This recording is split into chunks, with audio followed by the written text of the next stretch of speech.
Hello, Brian. Congratulations on the show you do, and best of luck with everything that comes along. Continue to follow your dreams. That's awesome. I'm going to make an announcement straight out of Rampage just for your show. Here we go. I'm going to get into announcer mode and welcome you to the WSE Lounge. So here we go. Hi, I'm Justin Roberts, and I want to welcome you to the WSE Lounge hosted by Brian Vaughn.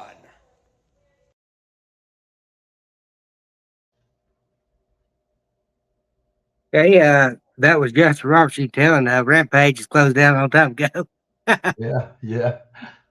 Okay, ladies and gentlemen, please welcome the founder and creator of Russo's brand, and also the Attitude Era, and also the beautiful people. Welcome to the WSC Lounge, Raps personality Vince Russo. Hey, Brian, it's nice to be here, man. I appreciate you having me. Nice to have you on, sir. And as you can see, your picture's up there with Jeff Jarrett on the banner over there. Oh, okay. I see it. I got it. Yeah. Yep. And I've got russosbrand.com so people can look on the banner and see your site. Now I want to ask you, what does it feel like to know that you are the man who helped revolutionize the Attitude Era and also you created the beautiful people?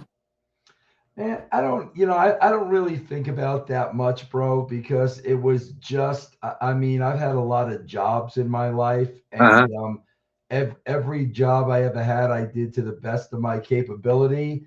And that's kind of like how I look at my professional wrestling career, man. It was a job, and I'm just proud of the fact that I did the absolute best I could, you know?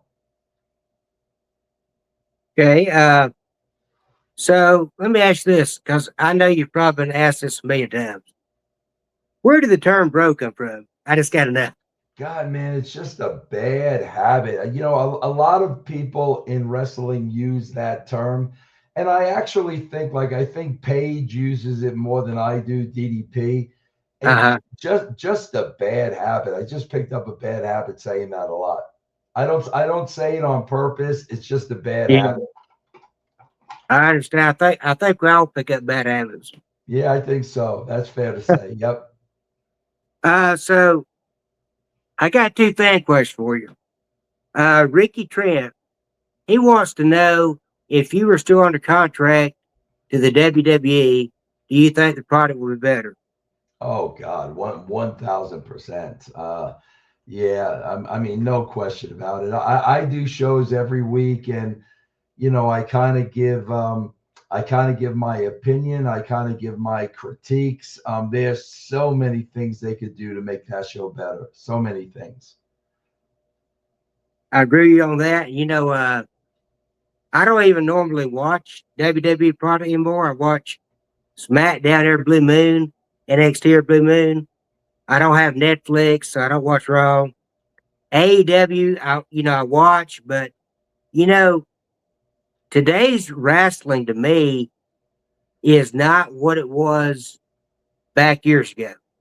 I Hmm. mean, if I go back and watch an old classic NWA, David Still World Class, WWF in the old days, then I enjoy it more than I do today's wrestling, even though I like today's wrestling, but I don't think it's as good as it once was.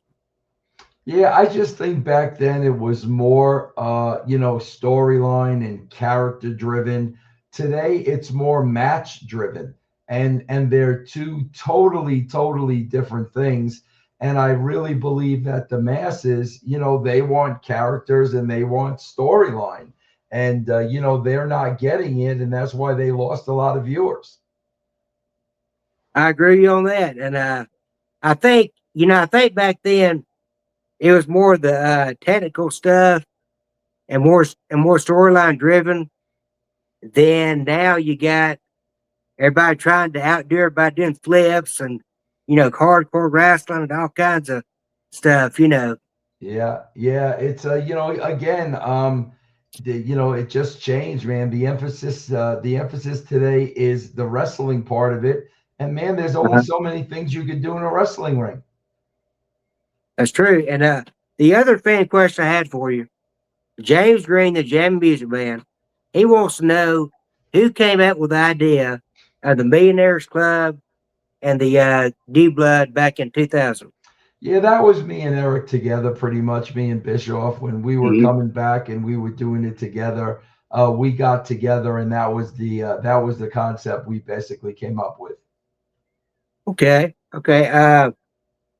So now I've got a question for you that you probably have never been asked for, and I thought about this long and hard, and so okay, let's go back to the Austin McMahon era. Hmm. Okay, so say for instance the roles were reversed, and you were the writer at WCW, and somebody else was writing the Austin McMahon feud. What storyline would you have come up with to rival the Austin McMahon feud? Wow, that's a really good question. I probably would have left the NWO in its original form, Mm-hmm. with Nash, Hall, and Hogan, and Uh-huh. I probably would have had some inner issues between the three of them Mm-hmm. that I would have developed into a major storyline. I would have done something like that. I think what happened is they really watered down the NWO to the point where it meant nothing. I would have kept it on those three, but I would have had it like they were having inner turmoil. I think you could have told a pretty good story with that. Yeah, I agree with you on that. I think that adding 10 or 20 people to the NWO just really just made it look bad. Yeah, I agree. It was really watered down at the end. I agree with you. And so, what do you think that AEW can do to improve their product? Man, it's the same thing. It's characters and storyline. That they, Tony Khan is he's a mark Mm-hmm. and he likes wrestling. So, he's going to produce and put on the type of wrestling show that he likes. And that's very wrestling heavy. And a wrestling heavy show is just really going to have a niche audience. That's all it's going to have. Yeah. So what's it like for you working with EC3 and Al Snow? Now, Al Snow, I got to tell you a funny story about Al Snow. A couple years ago, I had Al Snow on the show, interviewed him. When I caught him on the phone, I felt like I was in the army because he was like a major lieutenant. He said, "Yes, can I help you?" I was like scared death, like what? Yeah, but I finally got over that. But Al Snow is just the way he talks or everything, but great guy. But you know, he can scare you though and make you think he's a lieutenant in the army. Yeah, yeah, So yeah. so what's a lot of you work with EC3 and Al Snow and what's the other guy's name? Doctor, the black guy? Well, I mean, who are you talking about? Stevie Ray? No, not Steve Ray, the doctor. Dr. Chris Yeah, from Yeah, Sportskeeda. Chris. I can't Yeah, think of his name. unfortunately, I don't work with him anymore because Oh yeah, okay. Sportskeeda stopped all those shows. Oh, So I don't okay. work with Dr. Chris, but man, I've known Al Snow for God, I've known him for 30 years now. I've known him a real long time. He's one of my better friends in the wrestling business, and EC3, man. I've only met EC3 a couple of times, but Uh-huh. we've been doing a podcast now for a long time on Russo's brand, and we've gotten really close over the years. So since EC3 is a free agent now, where do you see him going to? Man, I like to see EC3 and JCW, man. I'd love to be Yeah. able to work with him. I think I could do a lot of great things with him, man. He's a really good talent, man. Now I wanted to ask you about JCW. What is it like for you working with JCW compared to when you work with TNA and WCW and WWF? Well, I really like working for Violent J. I admire him a lot. I really enjoy working with the locker room. They got some really, really great talent. But I'll tell you, one of the big differences is, I'm 65 now. And, Uh-huh. the travel is not as easy as it used to be. I just spent 3 days with them on the road, and it was really, really a lot. Um, but I like working for Jay. I like the roster. I like the freedom. But I just got to pace myself when it comes to travel and things like that. So do you have creative freedom over the storyline stuff or Oh is yeah, that yeah. I work with Jay, and he'll uh-huh. pretty much let me do whatever I want. But I work with him. But yeah, the sky's the limit, man. There's no handcuffs. There's no censoring. I mean, he kind of lets me do what I want to do. Yeah, I saw your video yesterday, where the fans said some inappropriate stuff to, it's a family friendly show, so I'm not gonna go into all that, but I saw your video yesterday. I think that's awful, but I think it's good how you're able to go out there and not let the fans get to you. And like you're talking about Drew McIntyre and WWE, he does the same thing. Yeah, you cannot, because that's what they're trying to do, man. They're trying to rattle you. They're trying to take you off your game. They're trying to take over the show, and you can't allow them to do it. And the only way you're going to not allow them to do it is to just talk over them like they're not there. And basically, I did a lot of that over last weekend. Yeah. So let me ask this: where did the name? Because I've always wondered this. Where did the name of the taunt "Holy S" come up with? That the fans said, was that ECW or what? I would guess so. I think a lot Uh-huh. of that stuff really generated from ECW.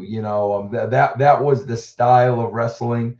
That was the fan that they had. I think a lot of that stuff came out of ECW. Okay. So let's see.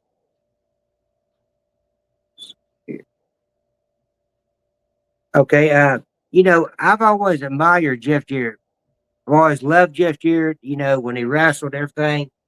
I've been one of his biggest fans. Actually, it's fun. A long time ago, I met Jeff Jarrett, Karen Jarrett, and their daughter, blonde hair. What's her name? Back when she was younger. Who's that? Jeff's daughter? Yeah, I think is it Jocelyn. Jocelyn? Jocelyn. Yeah, Jocelyn. Jocelyn. Yeah, I met her and Cody, Kurt Angle's son. Well, I was so happy to meet Jeff Jarrett. I was smiling ear to ear. So happy to meet him, and I gave him a copy when he was on show years ago, the DVD. He told me thank you, but I just think you did the right. I know you've got a lot of backlash through the years, but I think honestly you did the right thing, putting the world title on Jeff Jarrett in TNA and in WCW, and folks in the company around Jarrett with the world title. I think you did good on that. I think you did the right thing. Yeah, I mean, Jeff Jarrett's a pro. I mean, Jeff Jarrett was one of the best wrestlers. He was very, very dependable, never got hurt, never ever got hurt, was great on the microphone, was a great heel, and a great heel can always make great baby faces. So you really need somebody that you can depend on in that role. And I Mm-hmm. have no regrets whatsoever about putting the belts on Jeff. He did a great, great job, and he really he's a professional, man. Yeah, he is. He's great. I mean, when he was on the show years ago, I said, "Where did the name Slapnuts come up with? Come from?" He told me the story about his grandmother and everything. That was really neat. I thought. But something I wondered though, when Ron and Don Harris was a bodyguard of Jeff Jarrett on Nitro, whose idea was that? That was my idea. Okay, yeah, because I used to see them in main event, eat about every Nitro. Yeah. No, I mean, gosh, I mean, wouldn't you have two bodyguards like that? I Yeah, mean, yeah, those guys were they were the real deal, bro. They really were. It wasn't an act with them, they drove their motorcycles, they had bar fights, they yeah, raised a lot of hell. Those guys were really the yeah. real deal, man. And a lot of people don't realize it, but they've been wrestling a long time. Oh yeah. I think they were the Elijah brothers. Is that right? Blue Eli. brother, Yeah. Blue Brothers, I think. Yeah. Yeah. Yeah. They've been wrestling a long Yeah, time. that was probably 1994 or 1995. Yeah. Yeah. So, can you tell me, because I know a lot of people hadn't heard this, but I have because you sent me a cameo. But can you tell me your personal uh, testimony when you got saved? Oh wow, yeah, man. That was God, it was probably 2002 now, I think. Man, I just really reached a low point in my life, man. It Uh, was dark and things was negative and I was just very, very mad and very angry. And I just got a wake up call, from God, basically saying, man, this is not the guy I created you to be. And it really, really turned my life around. I've been a Christian ever since. I'm a firm, firm believer in God. I mm, try to carry myself to, exemplify him the best way I can. We're all going to make mistakes. We're all human. None of us right. are Yeah. perfect. But I always, always, always try to, glorify, God and his kingdom. And, through my work, through my belief, through being a husband, through being a father, it definitely is a big, big part of my life. That is a wonderful testimony, and I'll tell you my testimony if you don't mind. Uh, it was back on my birthday, April 19th of '98. I went to church that morning with my mom and dad, and my little cousins. They were twins, and one of them cut to me and said, "You got saved yet?" I said, "No." I didn't want to hear all that stuff. Mhm. So it kind of bothered me all that whole day. Kind of bothered me. So that night, I went to lay down, and I literally felt the bottoms of my feet on fire. And I knew if I died that night, I was going to hell. So I got up and I asked my mom and dad, I said, "Can y'all come pray with me?" I said, "Bob, my feet are on fire." And I said, "I know if I die, I'm going to hell." So they went in the den and prayed with me. And I asked Jesus in my heart. I told God, I said, "I believe your son, Jesus Christ, died on the cross to save me from my souls." I said, "Please, please come to my heart and save me." And I just had the sweetest peace. The past I understand come into me, and I knew right then I was saved. If I died, I was going to heaven. That's an awesome story. That really, really is an awesome story. I love I love hearing stories like that. I don't know where I'd be in my life without the guidance of God. And like I said, man, I am not a perfect person, but I do rely on Him heavy, heavy, heavy to kind of show me the way, help me decide what to do, what I'm supposed to do.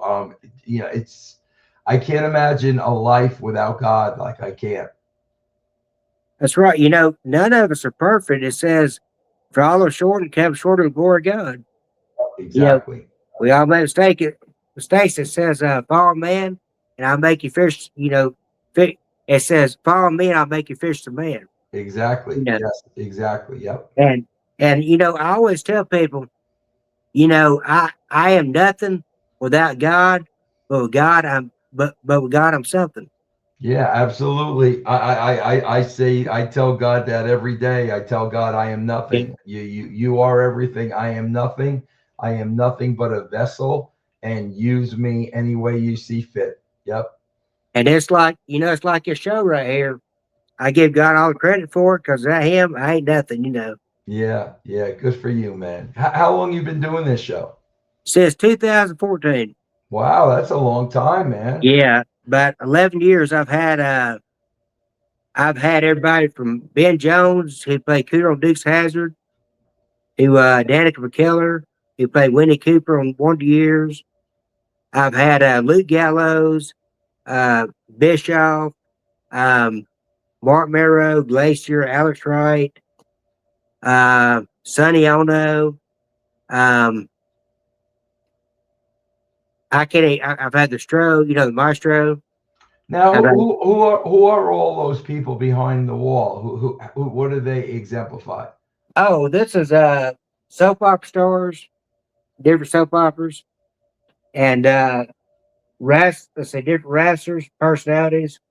Mark Danger, he's a wrestling commentator for the Indies, and let's see. So Oh, you're a big soap opera fan. yes, big soap opera. Yes, Now, do they still have soap operas? they do. They have Bold and Beautiful, The Young and the Restless, and General Hospital. And just last year, they come out with a new soap opera. It's all black soap opera, but they do have some different people on there of different colors. It's called Beyond the Gates. When are they on? When is soap operas on now? On let's say on ABC, General Hospital comes on weekdays 2 to 3. Wow. So it still comes on during the day like that, huh? Yes, and Wow. Bold and Beautiful comes on at 1:30 from let's see, Young Dress comes on 12:30 to 1:30. Bold and Beautiful comes on from 1:30 to 2. Then at 2 o'clock Beyond the Gates. And Days of Our Lives, they moved over to Peacock. What So happened to there's this on Peacock. One Life to Live, All My Children, no more? No, unfortunately, I used to love One Life to Live, but All My Children, One Life to Live got cast in 2011. Oh wow. Yeah, Wow. I yeah, used and to like those shows used to be back to back. It used to be, I believe it used to be All My Children, One Life to Live in General Hospital. yeah, you're right. And do you remember Luke from Oh General yeah, Hospital? he just passed away. Yeah, he died. Yeah, a couple weeks ago. Yeah, yeah. Yeah, That was huge. Luke and Laura when I was in college was huge, huge. yeah, I heard it got over millions and millions of views. Oh Just the yeah, wedding. yeah, yeah. Wow, that's it. That's interesting. I've not run into a soap opera fan in a long, long time. Yeah, yeah, I've been watching a long time, but there's some soap opera stars I hadn't been able to get on here, but Maurice Bernard, you know who that is? Plays Mm-mm. Sonny Carith. He plays Sonny Carithos on General Hospital. Yeah, I don't know him. Yeah. Okay. Well, do you ever talk to Little Guido? No. You know? Yeah, I had Guido on here about I had Guido on here about 2 times. He's a good guy and everything, but I keep in touch with Guido off and on. Yeah. And now I'll tell you a funny story because we got a little bit of time left. So I'll tell you a funny story about Beautiful Bobby Eaton. Beautiful Bobby, when I had him on the show, wonderful, wonderful person. But he was doing a voiceover for me for the WSE Lounge, and so his agent calls me Brian Thompson, and he says, "Hey," he said, "You want Bobby to do the voiceover for you?" I said, "Yeah." So most people they would get upset and aggravated and all that stuff. Well, Bobby Eaton, he got on the phone. He says WCE, WSB, WTE, okay, okay. I said, no, Bob, it's WSE. He said, I'll get it. And finally, on the 15th time, he got it. And That's he didn't, funny. he wasn't upset or nothing. And, Bobby, I love Bobby Eaton to death. I mean, he was a wonderful, wonderful person. Yeah, he was, man. He was one of the really, really nice guys in the business. Absolutely. Yeah. Yeah. Who do you think is, who do you think is left that is one of the nicest guys in business?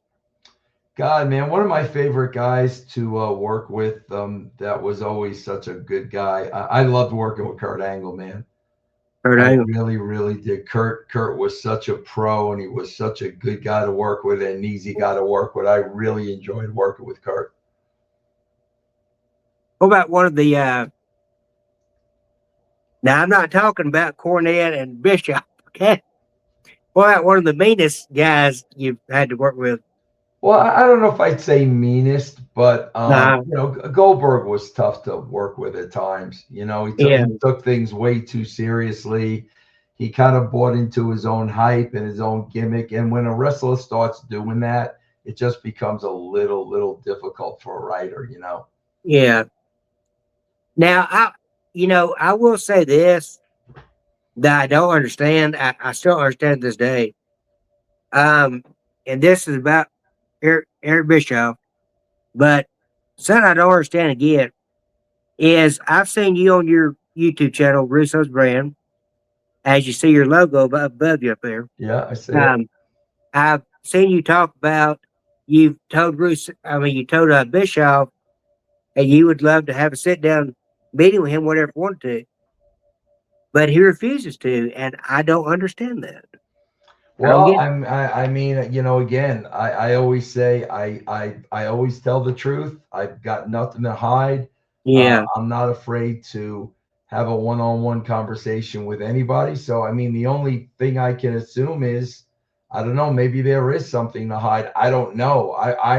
I would never be afraid to have a conversation with anybody. yeah. So I want to ask you, did you grow up in New York? Yeah, I grew up on Long Island, New York. Yeah. Okay. Because I always used to love seeing you got there with a baseball bat in New York, said New York jersey out on Oh Dempstead. yeah, Right yeah, there said, "Hey, I'm a New Yorker. Listen to me. yeah. Now, where are you from? I'm from Georgia. Okay, where in Yeah. Georgia? Uh, Clayton County, Southern Uh, Georgia. I was just in Georgia last week. I was in Ackworth. Oh wow. That's where my son and my granddaughters live, in Ackworth. Oh, that's great. Yeah, yeah. I lived there for about, what, 8 years. I think I lived in Georgia for a long time. Wow. Yeah. So the, okay. So let me ask this question. I know that you're a writer. You're the writer of the magazine at WWF for a long time, and you wrote your own articles. So, how did you feel whenever Vince McMahon pulled you aside and he said, "Vince, I want you to be a writer for me because you're doing good at these magazine articles." Yeah, no, it was really it was shocking. It's not a job I was trying to get or anything like that, but Uh, the product just wasn't doing well at the time. And I think Vince knew that there needed to be a change in direction. He needed to try something new. And he knew my magazine writing was somewhat different. So he took a shot on me, and I think, looking back now, I think it kind of paid off. I think so too, and it was sad about the way Vince McMahon got taken out of TKO and everything, and I don't know if you heard this rumor or not, but I think you've been on a show for a friend of mine, James Wash, who hosts the Epic Center. Hmm. I think you're on his show a few years ago. He reported the other day on his site that there's a rumor going around that Vince McMahon's trying to buy back the WWE with the Saudis. I don't know. Yeah, me and I do a show with Jonathan Coachman. Yeah. We said that a year ago. I think that is a very strong possibility. Wow. Yeah. Yeah. I've seen you in the coach show. I Yeah, do on yeah. YouTube. That would not surprise me at all. Okay. Well, I see we got about a few seconds left, so I want to ask you: do you have anything you want to promote? Yeah, man. Right now, just really, two things. My podcast, as you mentioned, russosbrand.com. You Hmm. can go to patreon.com/Russo TWC. You get a lot of shows every week, very cheap. And of course, JCW Lunacy on YouTube every Thursday night at 7 o'clock Eastern. Okay. I'll be sure and check out JCW because I didn't know I didn't know where it come on at. Yeah, Thursday night, 7 o'clock on YouTube, 7 o'clock Eastern. Just go to JCW Lunacy. We got a new show tonight. Okay, great. And how's Shaggy Tito doing? He's doing all right. He's not that involved with the wrestling. It's mainly Violent J, but he's doing good. Okay, that's good. Well, it's Yeah. great having you on, Vince, and I wish you best luck with your channel and everything and your success. Thanks, Brian. I appreciate you having me on, man. Thank you. God bless. You too.